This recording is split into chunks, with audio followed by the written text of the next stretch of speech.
Om Sairam. Sri Sai Satcharitra Chapter number 4. Mission of the Saints. Lord Krishna says in Bhagavad Gita that there is a decay of dharma and an ascendancy of unrighteousness. I manifest myself, and for the protection of virtues, the destruction of the vices, and for the establishment of righteousness. I manifest myself in age after age.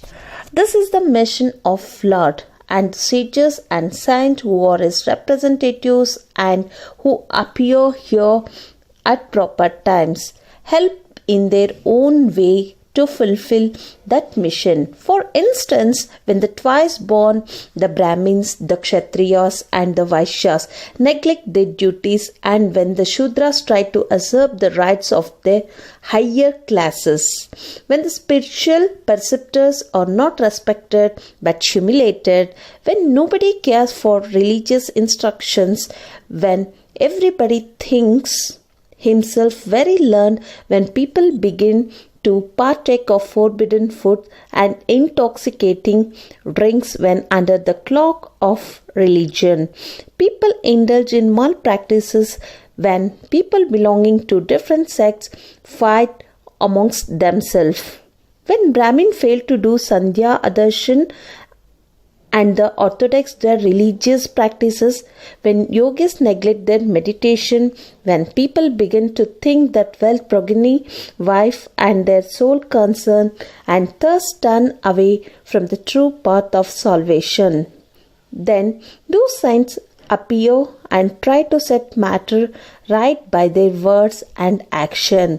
They serve us as beacon lights and show us the right path and the right way for us to follow. In this way, many saints viz. Nivritti, Jnanadev, Muktabai, Namdev, Gora, Gunai, Ekanath, Tukaram, Narahari, Narsi, Bai, Sajjan, Kasai, Savatar, Ramdas and various other did appear at various times to show the right path to the people, and so presently came Sri Sai Baba of Shirdi. Shirdi, a holy tirth, the bank of the Godavari river in the Ahmednagar district, are very fortunate, for they gave birth and refuge to many a saint, prominent amongst them being Jnaneshwar. Shirdi also falls in the Kopargaon taluk of the Ahmednagar district. After crossing the Godavari river at Kopargaon, one gets the way to Shirdi. When you go 3 cross, you come to Nimagaon, from whence Shirdi is visible. Shirdi is as famous and well known as other holy places like Gangapur, Narsinwadi, Andumbur on the banks of Krishna river. As the devotee Damaji flourished in and blessed Mangalaveda, as Samarth Ramdas at Sajjan Gad, as Sri Narasimha Saraswati at Saraswati Wadi, so Sainath flourished at Shirdi and blessed it. Personality of Sai Baba. It is on account of Sai Baba that Shirdi grew into importance. Let us see what sort of personage Sai Baba was. He conquered this samsar, which is very difficult and hard to cross. Peace or mind calm was his ornament, and he was the respiratory of wisdom. He was the home of Vaishnava devotees, most liberal amongst liberals, the quaint essence of all essence. He had no love or perishable things and was always engrossed in self-realization, which was his sole concern. He felt no pleasure in the things of the world or of the world beyond. His antarang was as clear as a mirror, and his speech always rained nectar. The rich or poor people were the same to him. He did not know or care for honor or dishonor. He was the Lord of all beings. He spoke freely and mixed with all people saw the actings and dances of Nautch girl and heard Gajal songs, still he swerved not an inch from Samadhi. The name of Allah was always on his lips. While the world awoke, he slept. And while the world slept, he was vigilant. His abdomen was as calm as the deep sea. His ashram could not be determined, nor his actions could be definitely determined. And thought he sat in one place, he knew all the transactions of the world. His darbar was imposing. He told daily hundreds of stories. Still he swerved not an inch from his oath of silence. He always leaned against the wall in the masjid or walking morning, noon and evening towards Lendi and Chavadi. Still he at all times abided in the self. Though a Siddha, he acted like a Sadhaka. He was meek, humble and egoless and pleased all.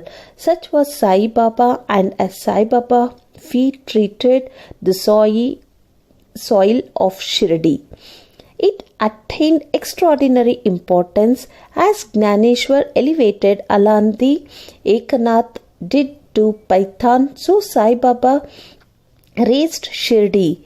Blessed are the grass leaves and stones of Shirdi, for they could easily kiss the holy feet of Sai Baba and take their dust on their head. Shirdi became to us devotees another Pandrapur, Jagannath, Dwaraka, Banaras, Kashi and Rameshwar, Badri, Kedar, Nasik, Triambakeshwar, Ujjain and Mahakaleshwar or Mahabaleshwar, Gokarn. Contact of Sai Baba in Shirdi was like our Veda and Tantra. It quieted our samsara and rendered self-realization easy. The darshana of Sri Sai was our yoga sadhana, and talk with him removed our sins. Shampooing his legs was our bath in Triveni Prayag, and drinking the holy water of his feet destroyed our desires. To us, his commands were Vedas, and accepting his Udi and Prasad was all purifying.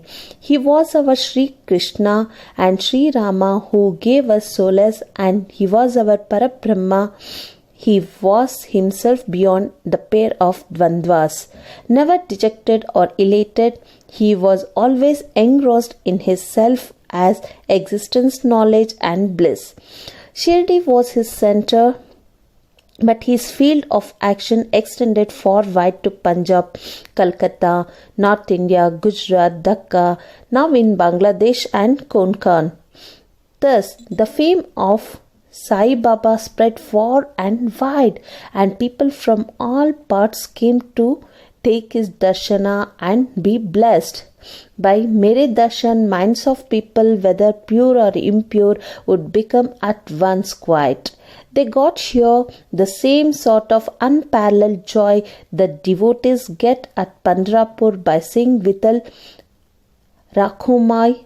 This is not an exertion. Consider what a devotees say in this respect. Dictum of Gauli Buva.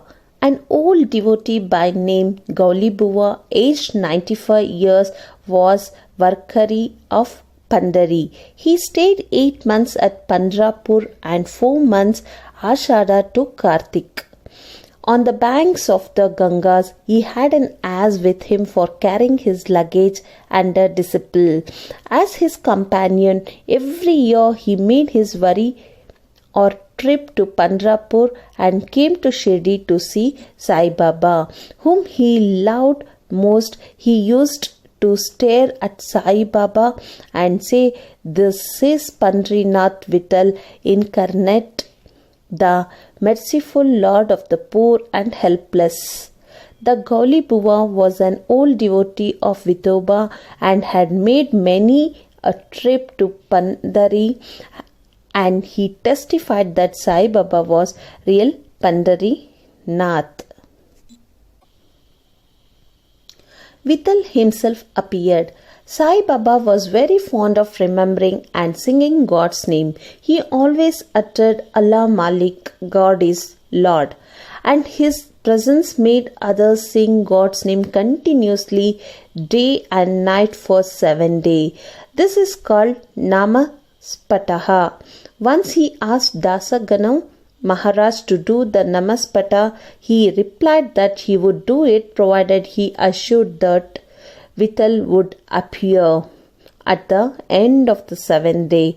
Then Baba, placing his hand on his breast, assured him that certainly Vittal would appear, but that the devotee must be earnest and devout. The Dankapuri of Thakurnath, the Pandari of Vittal, the Dwaraka of Ranchod Krishna is here. One need not to go far out to see Dwaraka. Will Vittal come here from some outside place? He is here. Only when the devotee is bursting with love and devotion, Vittal will manifest himself here. After Saptaha was over, Vittal did manifest himself in the following manner. Kakasabs Dikshit was as unusual sitting in meditation after the bath, and he saw Vittal in a vision. When he went at noon for Baba's darshan, Baba asked him point blank, "Did Vittal Patil come? Did you see him? He is a very truant fellow, catch him firmly, otherwise he will escape. If you be a little inattentive, this happened in the morning and at noon. There was another Vittal Darshana. One hawker from outside came there for selling 25 or 30 pictures of Vithoba. This picture exactly tallied with the figure that appeared in Kakasabs' vision. On seeing this and remembering Baba's word, Kakasabs Dikshit was much surprised and delighted. He bought one picture of Vithoba and placed it in his shrine for worship. Bhagwan through Ksheerasagar's story. How fond was Baba for Vittal worship was illustrated in Bhagwantrao Ksheerasagar's story. The father of Bhagwantrao was a devotee of Vithoba and used to make Vadis to Pandrapur. He also had an image of Vithoba at home, which he worshipped. After his death, the son stopped everything, the Vari, the worship and Shraddha ceremony, etc. When Bhagwan Rao came to Shirdi, Baba, on remembering his father, at once said his father was my friend, so I dragged him, the son, here. He never offered Naivedya and he starved Vittal and me. So I brought him here. I shall remonstrate him now and set him to worship.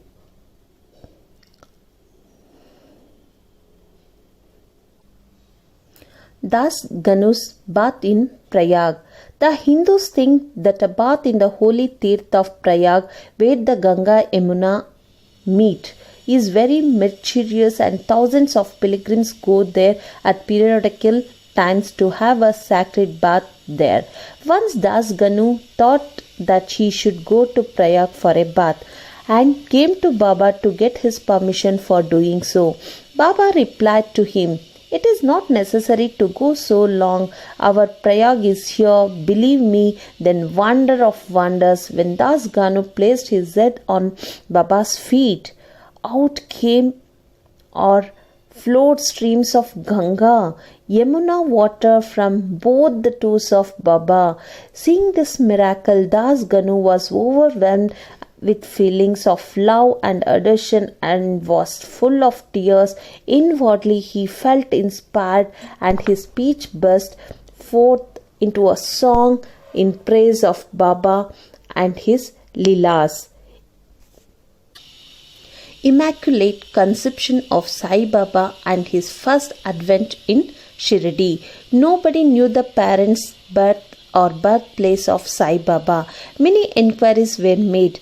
Many questions were put to Baba and others regarding these items, but no satisfactory answer or information has yet been obtained. Practically, we know nothing about this matter. Namdev and Kabir were not born like ordinary mortals. They were found as infants in mother of pearls. Namdev being found on the bank Bhimrathi river by Gonai and Kabir on the bank Bhagirathi river of Tamil. Similar was the case with Sai Baba. He first manifested himself as a young lad of 16 under a neem tree in Shirdi for the sake of bhaktas. Even then he seemed to be full with knowledge of Brahmin. He had no desire for worldly object even in dream. He kicked out Maya and Mukti was serving at his feet. One old woman of Shirdi, the mother of Nana Chopa, described him thus. This young lad, fair, smart and very handsome, was first seen under the neem tree, seated in an asan. The people of the village were wonderstruck to see such a young lad practicing hard penance, not minding heat and cold. By day he associated with none.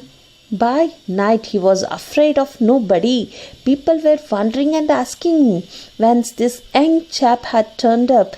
His form and features were so beautiful that a mere look endeared him to all. He went to nobody's door, always sat near the neem tree. Outwardly he looked very young, but by his action he was really a great soul. He was the embodiment, and this passion was an enigma to all. One day it so happened that God Kandoba passed the body of some devotee, and people began to ask him, Deva, you please enquire what blessed father's son is the lad and whence did he come?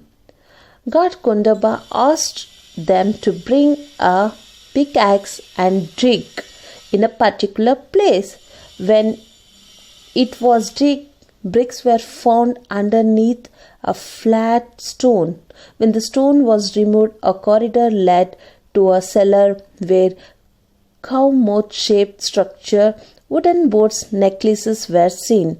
Kandoba said, this lad practiced penance here for 12 years. Then the people began to question the lad about this. He put them off the scent by telling them that it was his Guru's place, his holy Vatan, and requested them to guard it well. The people then closed the corridor as before. As Ashwatha and Andumbar trees are held sacred, Baba regarded this neem tree equally sacred and loved it most. Malspati and other Shirdi devotees regard this site as the resting place of Baba's Guru and prostrate before it. 3 Vadas. The site with the neem tree and surrounding space was bought by Mr. Harivinayak Sathe, and on his site a big building styled Sathe's Vada was erected. This Vada was the sole resting place for pilgrims who flocked there. A tower was built round the neem tree and lofts with steps were constructed. Under the steps there is a niche facing south, and devotees sit on the par facing north. It is believed that he who burn incense there on Thursday and Friday evenings will, by God's grace, be happy. This Vada was old and dilapidated and wanted repairs. The Santasthan has made the necessary repairs, additions and alterations now. The second one. Then after some years, another Vada, Dikshit Vada, was constructed. Kakasabs Dikshit, solicitor of Bombay, had gone to England. He had injured his leg by an accident there. The injury could not be got rid of by any means. Nana Sahib Chandorkar advised him to try Sai Baba. So he saw Sai Baba in 1909 AD and requested him to cure rather the lameness of his mind than that of his leg. He was so much pleased with the darshana of Sai Baba that he decided to reside in Shirdi. So he built a vada for himself and other devotees. The foundation of this building was laid on 10th December 1910. On this day, two other important events took place. One is Mr. Dada Saheb Kaparde was given permission to return home, and the second one is the night aarti in Chavdi was commenced. The vada was complete and was inhabited on the Ramanavami day in 1911 AD with due rites and formalities. Third one, then another vada or palatial mansion was put up by the famous millionaire Mr. Booty of Nagpur. Lots of money was spent on this building, but the entire amount was well utilized of Sai Baba's body in resting in this vada, which is now called the Samadhi Mandir. The site of this mandir had formerly a garden which was watered and looked after by Baba. Three vadas thus sprang up where there was none formerly of this. Satesh vada was most useful to all in the early days. The story of the garden attended by Sai Baba with the help of Vaman Tatya, the temporary absence of Sai Baba from Shirdi, and his coming again to Shirdi with the marriage party of Chand Patel, the company of Devidas, Jankidas and Gangagir, Baba's wrestling match with Mohiddin Tamboli, residents of Masjid, love of Mr. Dangale and other devotees and other incidents will be described in the next chapter. Both to Sri Sai, peace be to all. Thank you, Sai Baba.